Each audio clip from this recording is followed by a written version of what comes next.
In September 1859, Thomas Glover was on a Chinese trading boat from Shanghai, bound for the Japanese port of Nagasaki. He was a pioneer. Only a handful of foreigners had ever seen Japan.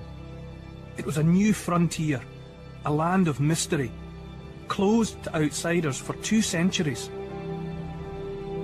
The Americans had just changed that. They had sailed in and forced the Japanese at gunpoint to open their borders for trade.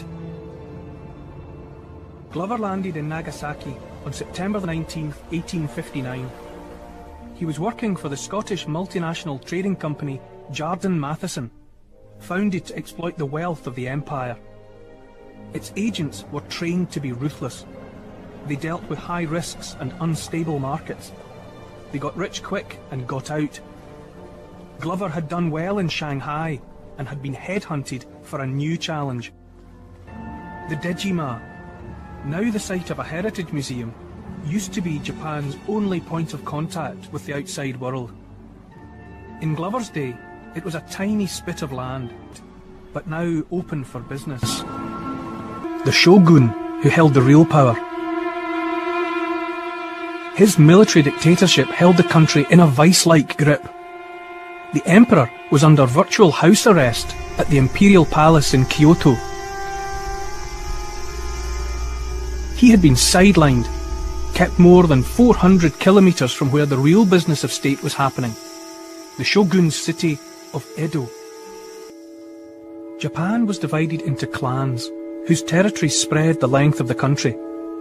The southern clans felt the shogun's monopoly on taxes and trade was oppressive and unfair. They felt caged, unable to move forward and prosper. Nagasaki was tense. To Glover, it must have seemed like a lawless frontier town, the wild, wild east. Every day was high noon, disputes settled not by gun-slinging cowboys, but by the clan's warriors. Sword-wielding samurai.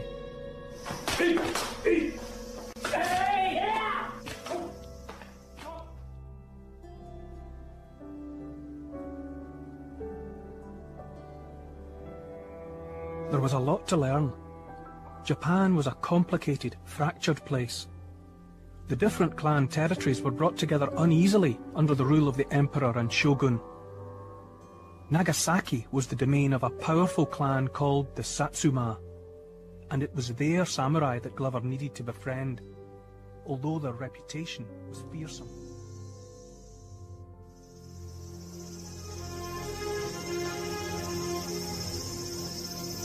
In September of 1862, a party of 4 British merchants, 1 woman and 3 men, left Yokohama on horseback.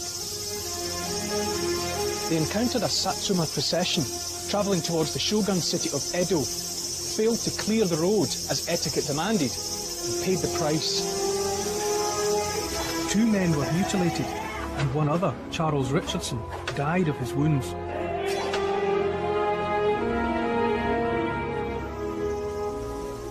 The British government sent messages to both the shogun and the Satsuma clan leader demanding the execution of those responsible and a payment of $100,000 in compensation. Threw the trading community into a panic. Now there was not just the threat of civil war, but war against Britain too. The British would not wait indefinitely for an apology from the Satsuma. Many foreigners started packing and prepared to flee. To the Satsuma's rival clans and to the shogun. Business was business after all. But there is evidence that it's now that Glover makes a momentous decision. He takes sides.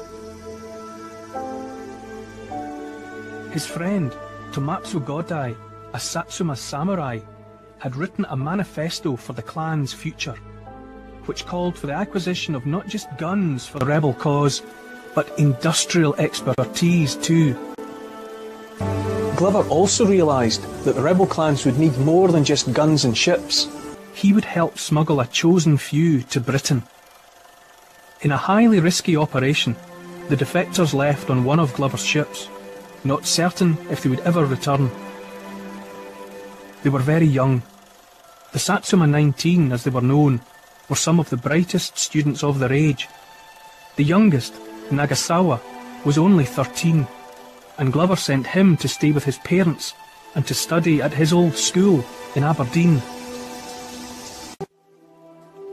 Among the young rebels sent to Britain were not only his friend Godai, but also Ito Hirobumi, who would serve no less than 4 terms as Prime Minister in the new Japan.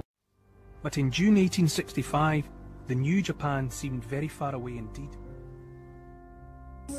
But in early 1866, Lord Shimadzu, head of the Satsuma clan, asked Glover to pass on a message to Sir Harry Parkes.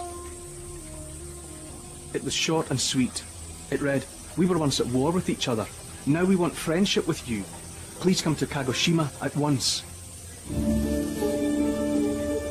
Glover accompanied Parkes, and they were met with lavish hospitality. They were treated to a ceremonial dinner, which a London newspaper later recorded involved an extravagant 40 courses. This was the Satsuma's chance to impress upon the British minister that the shogun were finished and that a new, modern Japan was the way forward. The current Lord Shimadzu is the great-great-grandson of the clan leader who met Parkes, and he's recreated for me that famous dinner from 1866.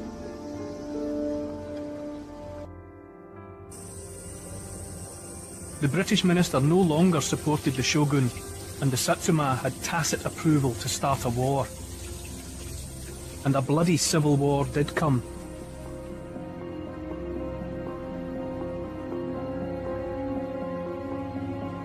The Boshin War began in the year of the Earth Dragon. 100,000 troops were mobilized. After 3 years of fighting, and barely a decade since Japan opened its doors to the West, the old order was toppled. The rebel clans defeated the shogun with rifles and shells, modern weapons of war that Glover had gladly sold them. "We have no history," one of the Japanese elite commented at the time. "Our history begins today." Here was the new Japan that Thomas Glover had worked for, complete with the present tense, but not without its challenges. Unlike Britain, that had already had a century and more of industrial revolution, here was an almost medieval country, with few ships, no railways, no modern means of communication, no ways of manufacturing its own goods, no infrastructure. It was going to be a truly Herculean task to drag Japan fully into the 19th century.